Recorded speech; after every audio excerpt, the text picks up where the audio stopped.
Bawat umaga ay bagong simula. Isang panibagong pagkakataon para maranasan ang kabutihan ng Diyos. Sa oras na imulat mo ang iyong mga mata, ang langit ay nag-aabang na marinig ang iyong tinig. Sa katahimikan ng umaga, doon nagsisimula ang mga himala. Sapagkat ang sabi sa awit 53, sa umaga ay dinirinig mo ang aking tinig, O Panginoon. Sa umaga ay itinatagubilin ko sa iyo ang aking dalangin at ako'y nag-aabang. Hindi mo kailangang maging perpekto upang manalangin. Kailangan mo lang ng bukas na puso. Huwag mong hayaang lumipas ang araw na hindi mo muna kinausap ang Diyos. Maraming nangyayari sa paligid, pero sa presensya niya may kapayapaan. Kaya ngayon, hayaang simulan natin ang araw na ito na may panalangin na nagmumula sa puso. Tara, lumapit tayo sa Diyos. Sa bawat paggising mo sa umaga may dahilan. Hindi aksidente ang pagmulat ng iyong mga mata. Ito'y paanyaya mula sa langit na magsimula muli.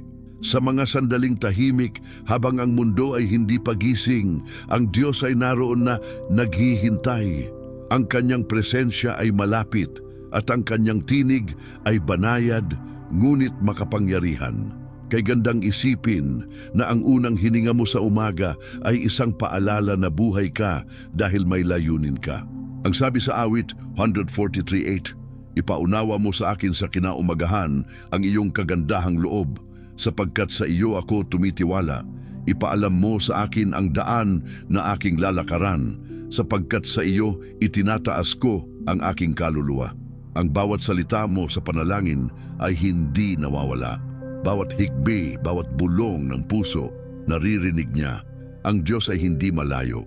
Siya ay Diyos na malapit, Diyos na nakikinig, Diyos na sumasagot. Kaya ngayong umaga, huwag kang matakot lumapit. Huwag mong pigilan ang sarili mong magsalita sa Kanya. May mga bagay na hindi mo kayang ayusin, pero ang Diyos ay kayang gumawa ng daan kahit sa gitna ng kawalan. Huwag mong hayaang ang araw ay magsimula ng walang direksyon mula sa Kanya. Huwag mong hayaang lumipas ang pagkakataon para marinig mo ang Kanyang tinig. Ang langit ay bukas. Ang Diyos ay handang makipag-usap. Ngayong sandali, tahimik mong itaas ang iyong puso, sapagkat narito na ang panahon ng panalangin. Isulat mo sa comments, Panginoon, ang umagang ito ay sa iyo. At huwag kalimutang mag-subscribe para sabay tayong manalangin araw-araw. Ama naming makapangyarihan sa lahat, sa umagang ito kami ay lumalapit sa iyo. Walang ibang hinihingi kundi ang iyong presensya, ang iyong tinig na magsasalita sa aming puso, ang iyong direksyon na magpapalinaw ng aming hakbang. Sa katahimikan ng bagong araw, inilalagak namin sa iyong mga kamay ang aming pagod, ang aming pagnanasa, ang aming pag-asa. Ikaw ang Diyos na gumigising ng umaga. Ikaw ang Diyos na nagpapatibay ng loob. Ikaw ang Diyos na nagbibigay ng bagong simula. At sa pagbukas ng aming mga mata, narito na ang iyong kabutihan. Narito na ang iyong kagandahang loob na bumabalot sa amin. Sa iyong salita namin, natagpuan ang liwanag. Sa umaga ay dinirinig mo ang aking tinig, O Panginoon. Sa umaga ay itinatagubilin ko sa iyo ang aking dalangin at ako'y nag-aabang. Awit 5:3, kami nag-aabang sa iyong wakas tingin at sa iyong mabuting pagtugon. Panginoon, sa bawat hininga namin ngayong umaga, naway maipadama namin ang iyong kapayapaan. Sa bawat hakbang na dadalhin namin, naway maramdaman namin ang iyong gabay at pagtitiwala na hindi kami nag-iisa. Ipinapahayag namin ngayon, iyong salita ang aming ilaw, iyong pangalan ang aming sandigan, iyong espiritu ang sumasakop sa aming buong pagkatao. Kami tumitiwala na may magandang plano ka para sa amin, hindi ayon sa aming utak lamang, kundi ayon sa iyong puso at kadakilaan. Buksan mo ang aming mga pandinig na marinig ang kanyang tinig ng malinaw. Palayain mo kami mula sa alinlangan at palitan mo ng katiyakan. Bigyan mo kami ng direksyon at tapang upang sundan ang landas na kanyang ihahain.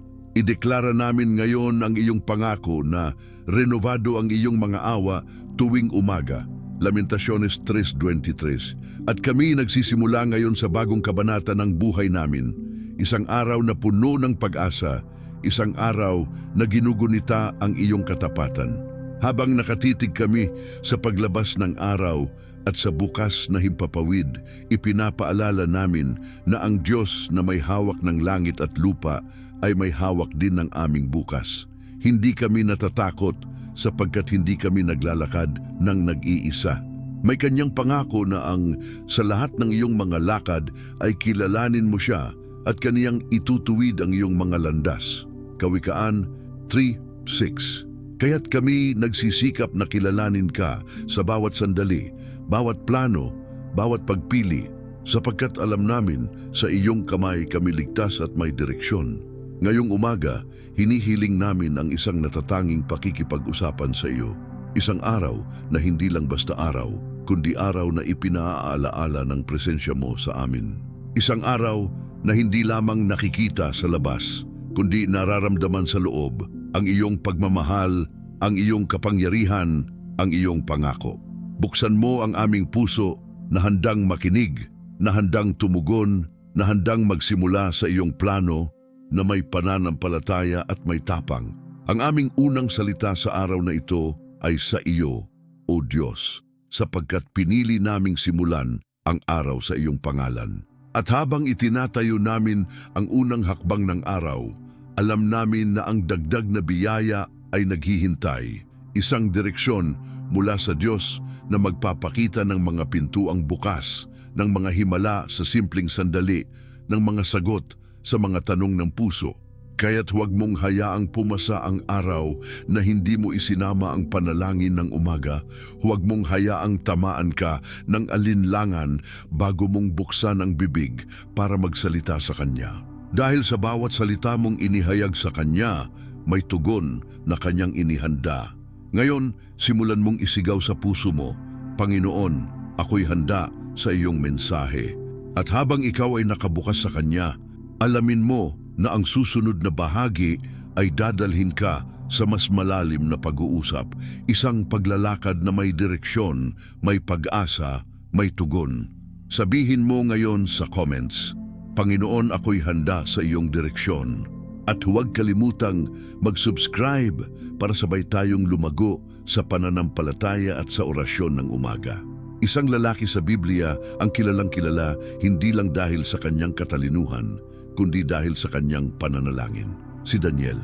Isipin mo ito, isang banyagang bansa, isang hari na may mahigpit na batas, isang lalaki na piniling ipaglaban ang kanyang kaugnayan sa Diyos kahit alam niyang maaari siyang mamatay dahil dito. Sa gitna ng lahat ng iyon, ano ang unang ginagawa ni Daniel tuwing umaga? Siya'y lumuluhod, bumubukas ng kanyang bintana sa direksyon ng Jerusalem at nananalangin. Hindi minsan, hindi lang kapag may kailangan siya, 3 beses sa isang araw, araw-araw, walang palya. Ang kanyang panalangin ay hindi lihim, hindi pabulong sa dilim. Ito'y panalangin na may pananampalataya, panalangin na may katapatan, panalangin na alam niyang may nakikinig. At ang Diyos nga ay nakinig. Hindi lang nakinig, kumilos siya. Nang si Daniel ay itinapon sa lungga ng mga leon dahil sa kanyang panalangin, hindi siya pinabayaan ng Diyos. Isinara ng Diyos ang bibig ng mga leon. Walang isa mang masamang nangyari sa kanya. Bakit? Sapagkat pinanghawakan niya ang disiplina ng panalangin. Sinimulan niya ang bawat araw sa presensya ng Diyos. Ganyan din sa buhay mo ngayon. Maaring wala kang literal na leon sa paligid, pero baka may mga takot kang hinaharap, mga problema sa pamilya, sa trabaho, sa kinabukasan. Maaring ang paligid mo ay parang isang lugar na puno ng panganib, duda o pangamba. Pero tandaan mo ito, ang Diyos na sumama kay Daniel sa gitna ng panganib ay siya ring Diyos na kasama mo ngayon. Kapag sinimulan mo ang araw mo sa panalangin, hindi mo lang pinoprotektahan ang sarili mo, binubuksan mo rin ang langit para sa kanyang direksyon. Hindi kailangan ng magarbong salita, hindi mo kailangan ng mataas na edukasyon sa Biblia. Ang kailangan lang ay bukas na puso, Katulad ni Daniel, maging consistent ka sa panalangin mo. Gawin mong ugali, gawin mong bahagi ng buhay mo. Dahil sa bawat pagmulat ng mata mo sa umaga, isang oportunidad diyan na marinig ang tinig ng Diyos. Huwag mong sayangin. Sabi sa Daniel 6:10, nang si Daniel ay nalamang ang pasiya ay nalagdaan, siya'y pumasok sa kaniyang bahay. Ang kaniyang mga dungawan ay bukas sa kaniyang silid na dakong Jerusalem. At siya'y lumuhod ng 3 ulit sa isang araw at nanalangin at nagpupuri sa harap ng kaniyang Diyos gaya ng kaniyang dating ginagawa. Hindi siya natakot sa mga batas ng tao sapagkat mas mataas ang batas ng Diyos sa kanyang puso. At tingnan mo kung paano ito naging pabor sa kanya. Hindi siya pinabayaan, hindi siya nakalimutan. Sa halip, pinarangalan siya ng Diyos. Kaya tanungin mo ang sarili mo, ano ang maaari kong ibigay kay Lord ngayong araw? Panahon ba? Puso ko ba? Isang simpleng panalangin sa paggising? Isang pasasalamat bago pa dumating ang sagot? Tandaan mo, ang mga simpleng panalangin na may buong pananalig ay nagiging makapangyarihang sandata sa espiritual.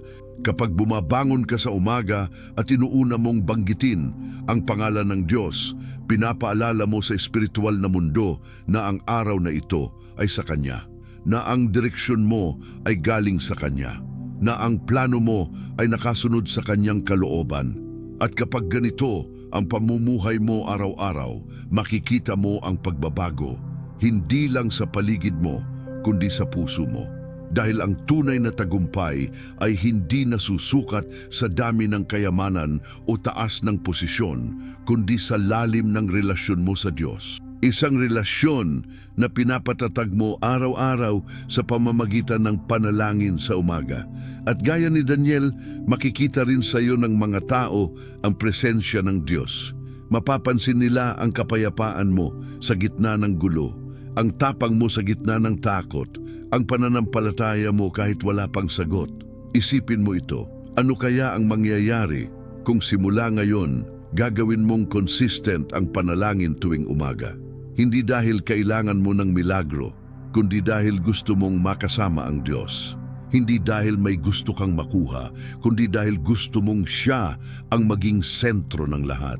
Ngayon, bago matapos ang bahaging ito, gusto kong hikayatin ka, gumawa tayo ng isang commitment, isang desisyon na hindi lang natin ito ginagawa minsan, kundi araw-araw. Hindi lang kapag may problema, kundi kahit walang kailangan. Sabihin mo ngayon sa puso mo, Panginoon, gaya ni Daniel, nais kong maging tapat sa panalangin ko. Sabihin mo sa sarili mo, ako ay magigising hindi para lang pumasok sa trabaho o mag-asikaso ng pamilya, kundi upang marinig ang tinig ng Diyos. Ganyan kalalim ang panalangin sa umaga. At alam mo ba kung kailan mas maririnig ang tinig niya? Kapag tahimik na ang lahat, kapag bago pa magising ang buong mundo, ikaw ay gising na at ang puso mo ay handa na. Iyon ang sikreto ng mga taong lumalago sa pananampalataya. Hindi nila sinasayang ang mga sandaling iyon. Kaya ngayon, sa susunod mong paggising, tandaan mo si Daniel. Tandaan mo na ang panalangin niya ang naging susi para mapanatili niyang buhay ang kanyang relasyon sa Diyos. At iyon din ang magagawa ng panalangin mo ngayon. Isulat mo sa comments, Panginoon, tulad ni Daniel, nais kong maging tapat sa iyo araw-araw. Maaari mo ring idagdag ang iyong prayer request o pangalan ng isang mahal sa buhay na gusto mong ipagdasal. Sabay-sabay tayong manalangin araw-araw. At huwag kalimutang mag-subscribe para patuloy tayong lumago sa presensya ng Diyos sa bawat umaga ng ating buhay. Maraming tao ang nagigising sa umaga, dala ang bigat ng kahapon. Agad na binubuksan ang telepono, sinusuri ang mga problema, iniisip ang mga alalahanin ng araw. Ngunit may mas dakilang paraan upang simulan ang bawat araw. Isang paraan na nagdadala ng kapayapaan, direksyon at muling pag-asa. Ito ang panalangin ng umaga. Kapag inuuna mo ang Diyos bago pa man ang anuman, binibigyan mo ng puwang ang langit upang pumasok sa lupa mong araw. May 3 pangako ang salita ng Diyos para sa mga taong nagsisimula ng araw sa panalangin at gusto kong isulat mo ito sa puso mo. Una, Sa umaga ay dinirinig mo ang aking tinig, O Panginoon. Awit, Fenpim, 3. Ang Diyos ay hindi bingi, hindi siya natutulog, at higit sa lahat, hindi siya nakakalimot. Kapag ang unang tinig na naririnig ng Diyos sa araw mo ay ang boses mo sa panalangin, may tugon. Hindi mo man makita agad, pero gumagalaw na siya. Nagpapadala na siya ng kasagutan, ng proteksyon, ng pabor, ng lakas. Hindi mo kailangan magsalita ng magarbo. Ang tapat na panalangin ay sapat upang gumalaw ang kamay ng Diyos. Ikalawa, renovado ang iyong mga awa tuwing umaga. Lamentaciones 3:23. Anuman ang nangyari kahapon, may bago ngayon. Bago ang pagkakataon, bago ang pag-asa, bago ang kabutihan. Ang panalangin ng umaga ay parang pagtanggap ng regalo mula sa langit. Bawat araw may laman na hindi mo pa nabubuksan. At ang susi upang buksan ito ay panalangin. Huwag mong hayaan na ang hinanakit ng nakaraan ay magnakaw ng pag-asa mo ngayon. Bawat umaga ay paanyaya para magsimula muli. At kapag sinimulan mo sa Diyos, natitiyak mong hindi ka mawawala sa landas. Ikatlo, sa lahat ng iyong mga lakad ay kilalanin mo siya at kanyang itutuwid ang iyong mga landas. Kawikaan 3:6. Alam mo ba ang sikreto kung bakit maraming tao ang hindi matahimik? Kasi sinusubukan nilang kontrolin ang araw nila sa sarili nilang paraan. Pero ang panalangin sa umaga ay pagbibigay laya sa Diyos na magdirekta ng landas mo. Hindi mo alam kung anong darating. Hindi mo alam kung sino ang makakasalamuha mo, kung anong balita ang matatanggap mo. Pero kapag sinabi mong na Panginoon, ikaw ang mauna, may katiyakan, hindi mo kailangang pangunahan ng Diyos. Hayaan mong siya ang mauuna at ikaw ay susunod.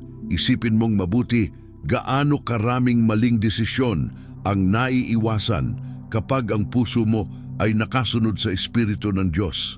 Gaano karaming gulo ang hindi mo na kailangang pasukin kapag ang araw mo ay sinimulan mo sa presensya niya. Ang panalangin ay hindi lang paraan para humingi. Ito ay paraan upang lumapit, para sabihin sa Diyos, narito ako. Salita mo ang gusto kong marinig, kalooban mo ang gusto kong sundan. Sa tuwing lumalapit ka sa Kanya sa panalangin, hindi lang biyaya ang tinatanggap mo, kalmado rin, may kapayapaan na hindi kayang ibigay ng mundo. Sabi nga sa Filipos 4:7, at ang kapayapaan ng Diyos na hindi kayang unawain ng isipan ay mag-iingat sa inyong mga puso at isipan kay Kristo Jesus. Ito ang dulot ng panalangin sa umaga. Hindi ka agad-agad binabago ang paligid, pero binabago muna ang loob mo at doon nagsisimula ang himala. Kapag binuksan mo ang araw mo sa panalangin, para kang naglagay ng baluti mula sa langit. Hindi ka magiging perpekto, hindi mawawala ang pagsubok, pero mag-iiba ang pagtanggap mo sa bawat hamon. May panatag kang loob dahil alam mong may Diyos kang kasama. At higit sa lahat, alam mong siya ang may hawak ng lahat. Marami ang nagtatanong, paano ko maririnig ang tinig ng Diyos? Simulan mo sa umaga, sa mga oras na tahimik ang paligid, sa mga oras na gising na ang puso mo, ngunit ang mundo ay natutulog pa. Doon maririnig ang kanyang banayad na tinig, hindi palaging malakas, hindi palaging may dramatikong palatandaan, pero tiyak, malinaw sa espiritu, ramdam sa puso, may kapangyarihang nagpapakilos kahit ang pinakatiwasay na kaluluwa. Ang tanong, handa ka bang bigyan ng Diyos ng unang parte ng araw mo? Handa ka bang sabihin, ikaw muna bago ako? Handa ka bang bitawan ng kontrol at hayaan siyang manguna? Dahil sa oras na gawin mo ito, mararanasan mo ang lakas na hindi galing sa iyo, ang kapayapaang hindi mo maipaliwanag, at ang direksyong lampas sa iyong inaasahan. At sa mga susunod mong umaga, hindi ka nagigising na parang walang layunin. Hindi ka na magmamadaling lumabas nang hindi kumakausap sa Kanya. Hindi mo na ipagpapaliban ang presensya ng Diyos para lang tumutok sa abalang mundo. Dahil alam mo na ang sikreto ng tagumpay ay ang panalangin na inuuna siya. Ngayon, gawin natin itong praktikal. Magtakda ka ng oras. Maging ito man ay 5 minuto, 10 minuto o 30 minuto, ialay mo ito kay Lord. Sabihin mo sa sarili mo, bago ko kausapin ng sino man, kakausapin ko muna ang Diyos. At gawin mong pang-araw-araw ito. Tulad ng pagkain, tulad ng pagligo, gawin mong bahagi ng buhay ang panalangin sa umaga. Hindi para sa relihiyon, kundi para sa relasyon. Alalahanin mo, hindi hinihintay ng Diyos ang magaling mong pananalita. Hinihintay niya ang tapat mong puso. At kung ilalapit mo ito sa Kanya araw-araw, masasanay ang pandinig mo sa Kanyang tinig. Masasanay ang puso mo sa Kanyang kilos. Masasanay ang espiritu mo sa Kanyang direksyon. Hanggang sa isang araw hindi ka na mangangapa dahil alam mong kahit hindi mo alam ang lahat, ang Diyos ang gumagabay. Isulat mo sa comments, Panginoon, inuuna kita sa bawat araw ng buhay ko. Maaari mo ring idagdag ang paborito mong Bible verse o isang simpleng thanksgiving. Huwag kalimutang mag-subscribe para hindi mo maiwan ng susunod na panalangin. May bago siyang gagawin sa buhay mo, araw-araw. Ang sikreto ay hindi sa dami ng panalangin, kundi sa konsistensya. Maraming tao ang nananalangin minsan, tapos susuko agad kapag parang walang nangyayari. Pero ang panalangin, kapatid, ay parang paghahasik. Hindi agad-agad nakikita ang bunga, pero sa bawat salita mong ibinubulong sa Diyos, may binhing na ihahasik sa lupa ng espiritu mo. At darating ang araw na ang binhing yan ay tutubo, mamumulaklak at mamumunga ng himala. Kapag araw-araw kang lumalapit sa Diyos sa pamamagitan ng panalangin ng umaga, hindi mo lang siya nakikilala, unti-unti mo ring nauunawaan kung sino ka sa Kanyang paningin. Mula sa taong puno ng takot, nagiging matatag. Mula sa taong litong-lito, nagkakaroon ng direksyon. Mula sa taong nawalan ng pag-asa, napupuno ng bagong pananaw. Ang presensya ng Diyos ay hindi basta nararamdaman, ito'y nakakapagbago. Kaya't huwag mong baliwalain ang mga simpleng oras sa umaga kung kailan bukas na bukas ang langit. Kapag tahimik pa ang paligid at ang kaluluwa mo ay gising na, naroon ang Diyos. At sa ganitong sandali, siya ay nagsasalita. Maaaring sa pamamagitan ng isang talata sa Biblia, maaaring sa isang tahimik na impresyon sa puso, o minsan sa mismong katahimikan na nagbibigay kapayapaan. Pero tandaan mo ito, kapag hinanap mo siya ng tapat sa umaga, hinding-hindi ka niya bibiguin. Isang araw, may isang matandang babae na palaging unang gumigising sa kanilang tahanan. Hindi niya sinisimula ng araw sa balita o sa tsismis o sa problema. Palagi niyang inuuna ang Diyos. Sa maliit na sulok ng kanyang bahay, inilalagay niya ang kanyang lumang Biblia sa mesa. Binubuksan ito at tahimik na nananalangin.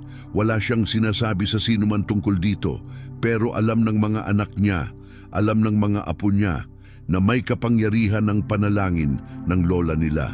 At alam mo kung bakit? Dahil naging ugat ito ng pagpapala sa buong pamilya.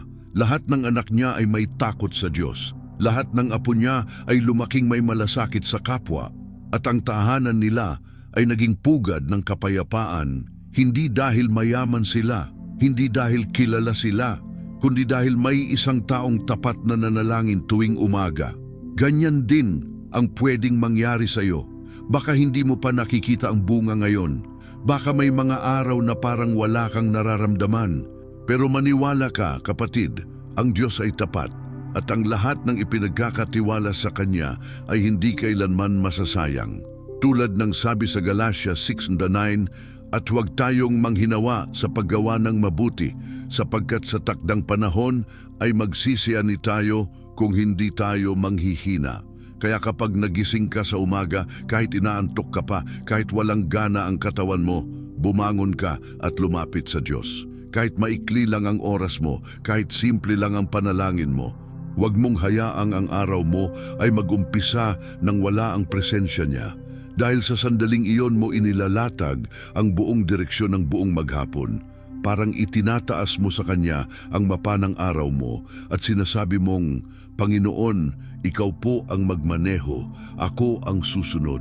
Kapag araw-araw mo itong ginagawa, masasanay ang puso mong magtiwala, masasanay ang isip mong hindi magpanik, at masasanay ang espiritu mong makinig sa tinig ng Diyos, kahit mahina, kahit banayad. Ito ang espiritual na disiplina na bumubuo ng matibay na relasyon sa Diyos. Hindi mo kailangang maging pastor para lumapit sa Kanya. Hindi mo kailangang magaling magsalita. Ang Diyos ay hindi naghahanap ng galing, naghahanap siya ng puso. Ang pusong tapat, ang pusong handang makinig, ang pusong pagod pero sumusuko sa Kanyang plano. Ang pusong naniniwalang may magandang mangyayari, hindi dahil sa swerte, kundi dahil sa Kanyang pangako. Kaya't ngayong naririnig mo ito, alam mong ito na ang panahon. Panahon para muling ayusin ang prioridad mo. Panahon para piliin ang presensya ng Diyos kaysa sa mga abala ng mundo. Panahon para ipaglaban ang iyong umaga, hindi para sa sarili mo lang, kundi para sa pamilya mo, sa kinabukasan mo at sa iyong relasyon sa Diyos. Tingnan mo kung gaano kabuti ang Panginoon. Binigyan ka niya ng panibagong umaga. Binigyan ka niya ng hininga. Ibig sabihin, hindi pa siya tapos sa iyo. May gagawin pa siya. At ito ay nagsisimula ngayon. Huwag mong hayaang lumipas ang araw na ito na hindi mo siya narinig. Lumapit ka, magsalita ka, at higit sa lahat, makinig ka. Isulat mo sa comments, Panginoon, Ikaw ang una sa bawat araw ng buhay ko. Maaari mo ring idagdag ang salitang, Salamat po Lord, bilang pasasalamat sa Kanyang kabutihan. Huwag kalimutang mag-subscribe para tuloy-tuloy ang ating pagsama sa panalangin tuwing umaga. May bago siyang inihahanda para sa iyo at malapit mo na itong maranasan. Kapatid, habang nilalakbay natin ang kahalagahan ng panalangin tuwing umaga, napagtanto nating hindi ito basta gawain o religious routine. Ito ay ugnayan, isang buhay na koneksyon sa Diyos na nagmamahal, gumagabay at laging nakikinig. Kapag sinabi mong, Panginoon, Ikaw ang una, binubuksan mo ang langit sa unang segundo ng araw mo. At kapag ang langit ang unang gumalaw, lahat ng susunod ay pinagpapala. Sa dami ng ginagawa, sa dami ng ingay, kailangan mong ipaglaban ang katahimikan kung saan mo naririnig ang Diyos.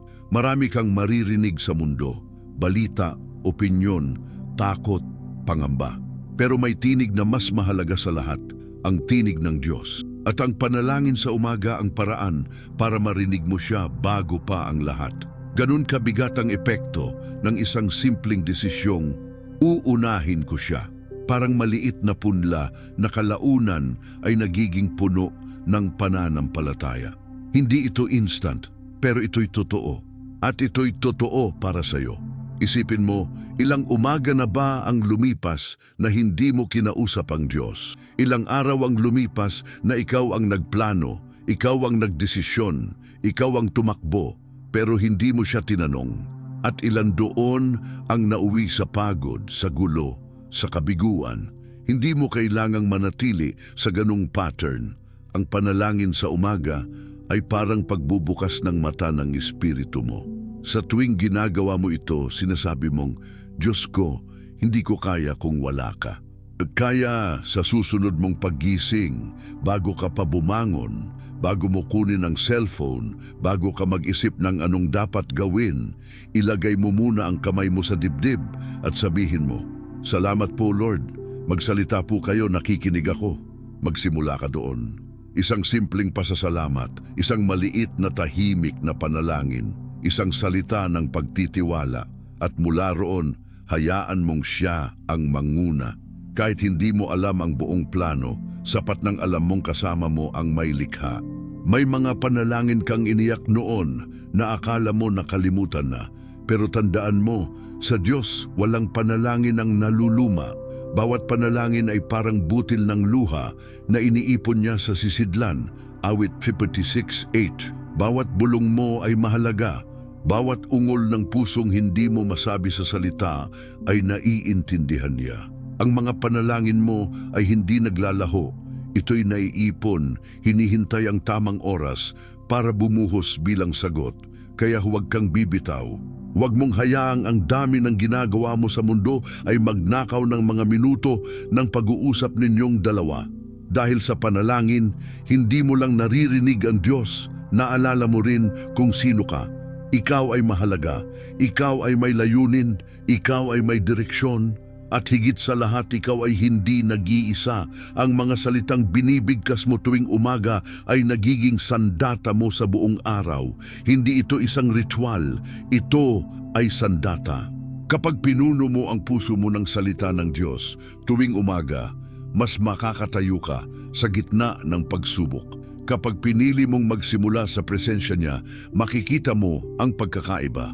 Mapapansin mo, mas mahinahon ka, mas may pag-asa ka, mas may tapang kang humarap sa anumang darating. Bakit? Dahil alam mong hindi ka nag-iisa. Maraming beses sa buhay, hindi natin alam ang susunod na hakbang, pero ang kailangan lang natin ay liwanag para sa unang hakbang.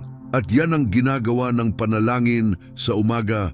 Binibigyan kanya ng gabay, isang hakbang bawat araw, hanggang sa makarating ka kung saan kanya gustong dalhin. Hindi niya kailangang ibigay agad ang buong mapa. Sapat na ang presensya niya araw-araw. Kaya simula ngayon, gawin mong lifestyle ang panalangin sa umaga. Hindi dahil gusto mong maging banal, kundi dahil gusto mong manatiling konektado. Hindi para mapansin ng tao, kundi para mapalapit sa Diyos. Hindi para lang humingi, kundi para makinig. Para masanay ang puso mong tahimik kapag kailangan at handang magsalita kapag tinatawag ka niya. At alam mo, sa paglalim ng relasyon mo sa Diyos, darating ang mga sagot.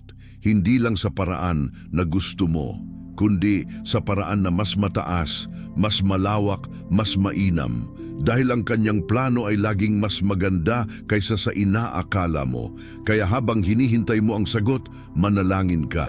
Habang inaayos niya ang lahat, magtiwala ka. Habang binubuo niya ang kwento mo, lumapit ka. Dahil hindi mo kailangang maintindihan ang lahat para sumunod. Kailangan mo lang magtiwala. Kung naramdaman mo ang presensya ng Diyos habang pinapakinggan ito, huwag mo hayaang matapos dito. Magpatuloy ka. Magpatuloy sa disiplina ng panalangin, magpatuloy sa paglapit, magpatuloy sa pananalig, at magpatuloy sa pagsunod. I-comment mo ngayon, Panginoon, hindi ko gustong simulan ang araw kung wala kayo. Sabihin mo sa komento ang isang panalangin mula sa puso mo, kahit isang linya lang. Maaari mo ring idagdag ang pangalan ng isang taong gusto mong ipag-pray. Huwag mo ring kalimutang mag-subscribe ngayon na para araw-araw ay magsimula tayo ng sabay sa presensya ng Diyos. At kung nararamdaman mong may ginagawa ang Diyos sa buhay mo ngayon, pindutin mo na ang video na lalabas sa screen. May inihanda pa siyang mensahe para sa puso mo. Huwag mong sayangin ang pagkakataon. Ang susunod mong panalangin, baka yun na ang sagot mo.